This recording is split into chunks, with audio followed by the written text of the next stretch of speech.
I've done a pretty pitiful job recording lately, and as a result, I don't have a lot of good video to put together.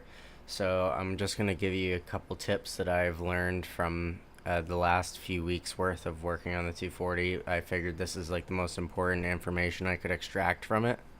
So enjoy. These trim things here, it's like a tape of some sort, are very annoying in my opinion, and I made some minor mentions of them before, and it's just been on my mind for a while, stressing about how I was going to get this off. I've tried heat gun, sandpaper, blades, a lot of different things, and I just decided it was way too much mechanical labor. So I can't really put into words how much I love volatile chemical compounds, because I just decided to pick up some more aircraft remover and see how it'd work on this. And this is the result of like 5 or 10 minutes sitting with just one layer on top of it. And it all bubbled up. This was like pretty much how it looked from the factory. It's a little bit faded and cracked, but now it just like sloughs off. And surprisingly, it didn't affect the paint very badly underneath. I expected this to strip it right down to bare metal. So that will make it a little bit less of a problem to feather along here when I paint again.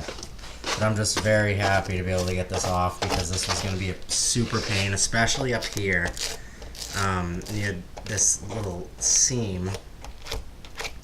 But now I'm going to be able to paint, and that's going to look nice and smooth, and it's going to have the same color and texture as the rest of the car, fortunately.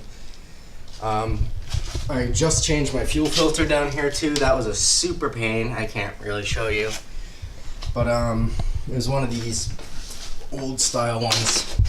I know a lot of cars use these still, but I don't think this has ever been changed. This is the gas that came out of it. That is very, very disgusting. I'm really hoping that this is why I was having running issues. I just put the new MAF in and took it up and down the road, and it ran pretty good actually. It had no hiccups all the way up the road, and then right when I got to the top, I realized I had forgotten to check all my lights and stuff, because I took my tail lights out and everything prior so that I could just kind of tap these edges really quickly. And yeah, I got out, left it idling, I checked all the lights were working, whatever, no big deal. And when I went to get back in and start accelerating again, it just had no power at all. Like it kept sputtering, and it just wanted to die. It wanted to die, and that's actually a very similar problem to what I had prior to installing this new MAF. So I'm a little bit confused. It definitely, like, I originally thought it was a fuel delivery issue of some sort, and I still kind of am erring on the side of that. I think I might have a bad fuel pump. Hey, so I just figured I'd go over this really briefly. I have pretty much everything sanded down and blocked, and this is a really crucial step if you're doing your own Bondo and bodywork. So you're going to want to get preferably a long block. It depends on what you're working on, but the longer the better typically for the more even surface. But say in the example of this hood, this is a very flat surface, and when you're moving over this with just your hand, you can leave pits and it will show up in the paint. But anyways, if you go over it with a block, all you have to do is pretty much just run it along, let the sandpaper do the work. And ideally, well, what it will do is only basically graze the high spots. And in doing that, it will make sure that you have a flat finish, but you'll want to keep blowing this off and whatever to let the sandpaper cut better. And ideally you'll want to change your direction and kind of cut against the grain that you're creating, and it will cut a little faster, so like a crosshatch sort of pattern.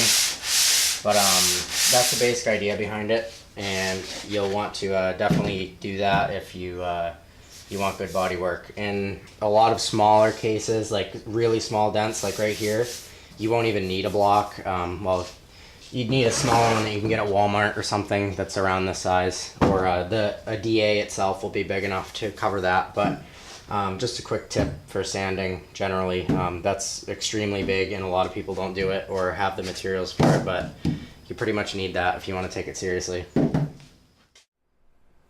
Unfortunately, I lost the audio for this, or I didn't record it at all rather, so I figured I'd just throw a voiceover on it and just give you the basic idea. So I found with sound deadening that the easiest way to deal with it is to go at it with a chisel head on an air hammer, and you're going to want to just air hammer everything out from like a really sharp degree angle so that you can get underneath it, and that will cause pretty minimal damage compared to most of the other methods. And what I'm trying to show here is that if you use a product with like xylene in it primarily, so Goof Off works great, or honestly, a lot of petroleum products in general tend to seem to work well. Brake cleaner worked well for me. Diesel fuel worked really well, and I'd say that's probably the cheapest way to get it in bulk. You can pour that on the remainder of the sound deadening, as you see here, and the stuff comes up with pretty minimal effort. And I decided to mix in a Scotch-Brite pad to try to add an abrasive effect to it, and that made it come off like butter pretty much. But unfortunately, I ran out of Goof Off long before I finished that. So I ended up having to use a bunch of different products and see what worked best. And what I found was that diesel was probably the best choice for me, and then going back over it with brake cleaner ended up cleaning it up really nicely.